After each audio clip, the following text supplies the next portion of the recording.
ร้อยบางคนมันไม่ตัดร้อยทำแล้วถูกอกถูกใจแล้วดูไม่ดีเลยดูก่อนชอบดูตัวอย่างแต่บางคนทำไม่ได้และจะนอนต่างๆเป็นทางน้อยเป็นไม่ใช่ว่าเป็นทางน้อยก็เป็นบางคนที่ถือบางคนท่าแรงออกที่ท่าแรงเสียเพราะอะไรและเขามีการสั่งสมมาเป็นเวลาระยะยาวนานเขาเป็นช่างไม้มานานแล้วก็ทำด้วยความเอาใจใส่มาไม่ใช่คิดแต่จะได้เงินประจำวันเท่านั้นเขาคิดถึงในทางข้างหน้าว่าจะต้องสั่งสมให้เกิดเป็นความชำนิชำนาญขึ้นมาให้ได้เมื่อเป็นอย่างนั้นแล้วเขาก็ย่อมจะได้ทำได้ดีเป็นช่างไม้ที่ดีถ้างวดราคาค่าแรงก็สูงจ้างปูนก็เหมือนกันจะเป็นช่างอะไรก็เช่นเดียวกันทั้งนั้นตลอดจนกระทั่งเครื่องกับเครื่องแกงคนที่เป็นแม่ครัวพ่อครัวได้อย่างดีก็เพราะเหตุที่ได้ขนขวายเอาใจใส่เวลาที่จะปรุงอาหารก็เอาใจใส่ดูแลแล้วก็ทดสอบอยู่เสมออาศัยการสั่งสมอย่างนั้นเป็นเวลาระยะยาวนานเป็นเหตุให้คล่องตัวไม่ฝืดสามารถที่จะให้รสชาติดีถูกต้องตามที่ปรารถนาของคนที่ชอบรสชาตินั้นๆนี่ก็เห็นได้ชัดเจนแล้วว่าเหตุผลเป็นอย่างไรการสั่งสมไม่ต้องข้ามภพข้ามชาติก็เป็นอยู่อย่างนี้ยิ่งข้ามภพข้ามชาติก็ยิ่งเป็นของละเอียดอ่อนลงไปเพราะเป็นระยะการเวลายาวนานกันทั้งหลายก็คงจะเคยได้ยินที่พูดกันว่าคนนี้ฉลาดมาแต่เกิดที่ว่าฉลาดมาแต่เกิดนั้นก็คือได้สั่งสมมาแต่เดิมนั่นเองกับทางท่านใช้คำว่าปัญญาธิกะปัญญาปัญญาธิกะปัญญาหมายความว่าปัญญาที่มาพร้อมกับการเกิดมาพร้อมกับการเกิดก็คือใช้ได้สั่งสมมาแล้วเป็นเวลาระยะยาวนานเด็กบางคนจึงเฉลียวฉลาดว่องไวไหวพริบดีเพราะมีปัญญาธิกะปัญญาปัญญาธิกะปัญญาก็คือบุญกุศลอย่างหนึ่งที่ทำเพื่อสร้างชาติทำชาติแต่คนไม่เคยจะเชื่อกันว่ามีบุญกุศลที่ทำของทำชาติมักจะเชื่อกันเฉพาะแต่ในปัจจุบันในปัจจุบันดีแล้วก็ดีแต่ถ้าพูดอย่างนี้แล้วมันจะเห็นได้ชัดเจนเอาเองมันจะได้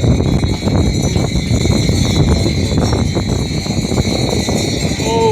ลมเข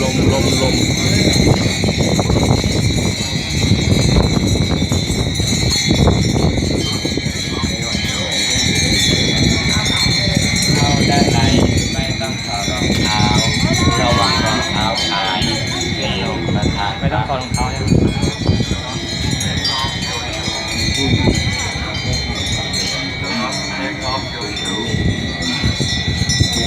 เข้าด้านในไม่ต้องถอดรองเท้าระวังรองเท้าหายเป็นลมประทานครับ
วั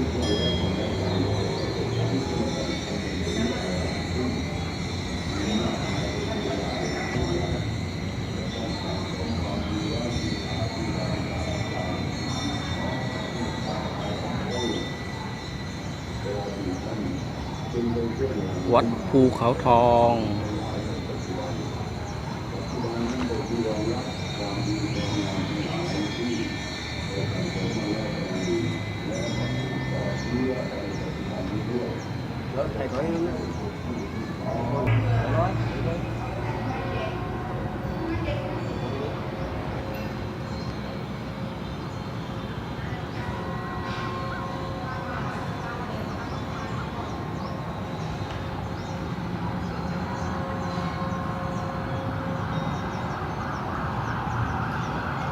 เดี๋ยววันจ้างอยู่ก็เหรออยู่กรุงเทพมาเลยกรุงเทพพะเนาะตีวัดภูเขาทองหน่อยเนาะแล้วมาเลยร่วมกันสิก็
เป็นสมาธิเป็นจะมองส่วนกันได้ว่า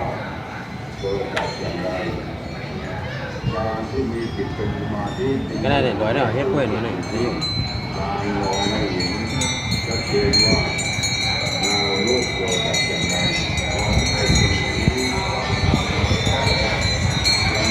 จังมาเด็กกันได้บนอยู่พองนี้เดี๋ยวนี้คือเข้มเรียบร้อย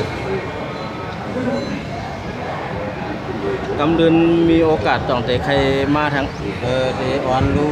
น้องตะเปตะกาเดมาเดี๋ยวเลยมาดังไหนกว่า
เอาใบหู้นั่นเลย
Đáng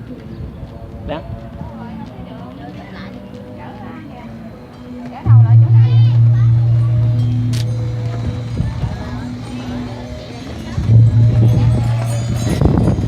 alo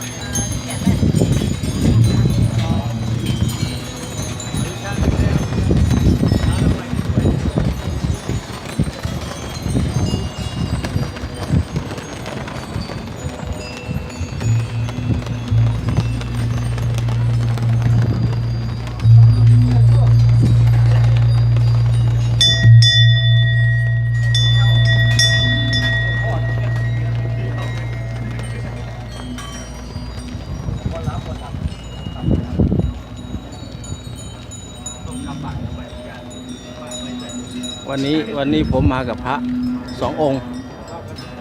ผมไม่กลัวผีละวันนี้พระคุ้มครอง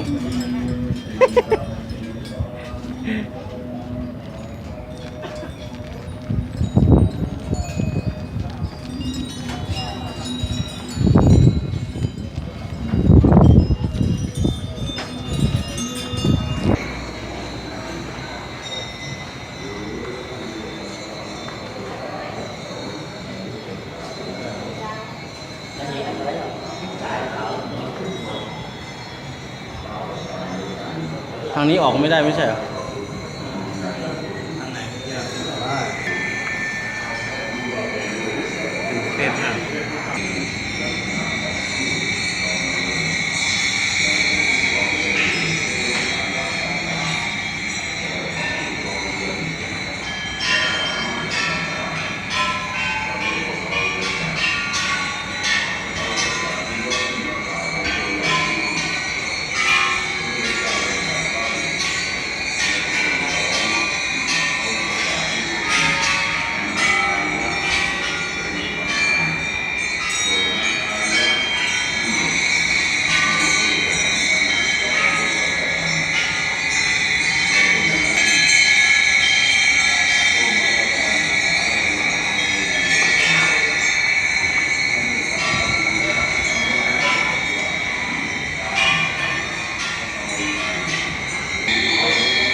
แล้วอย่างสวยงามสามารถ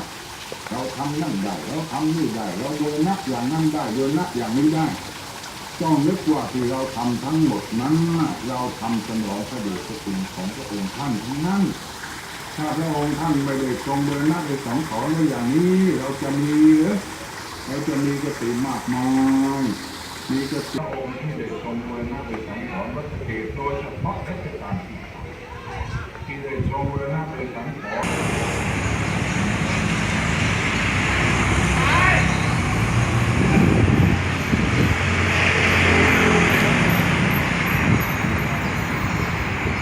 ตั้งแต่ต้นปีไปจนถึงปลายเดือนที่แล้วนะครับไม่ต้องเสียใจนะเพราะว่าเดือนนี้มีนาคมเรากลับมาอีกครั้งนะครับแล้วก็